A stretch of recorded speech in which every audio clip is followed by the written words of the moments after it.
የትኛውን ፓርቲ ይለፍ በሚቀጥለው መንግስት ውስጥ አንዱ ሜጀር ስራ የሚያስፈልገው ሌቦችን መጥረግ ላይ መሆን አለበት። ሌቦች የእምነት ተቆርቋሪ መሆን አይችሉም።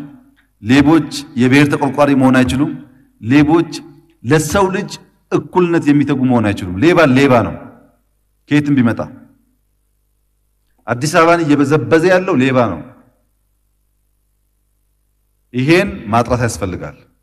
እንግዲህ ሌባ እያወጀ እየተናገረ ስለማይሰርቅ ሁሉም ባናቅም በሚታወቁ መንገዶች በተቻለ መጠን ሌቦችን እያስተካከልን ካልሄድን በስተቀረ ልማት አይታሰብም። ሰው ቀን ከሌት ሰርቶ ውጤት ማምጣት መታደል ነው፣ እድል ነው ብሎ ካልወሰደ በስተቀረ ከዛ የሚያገኛትን ጥቅም እያሰበ የሚሰራ ከሆነ ህዝብ እያማረር እድገት እየገደል እርስ በርስ የተጠራጠር መቀጠል አስቸጋሪ ነው።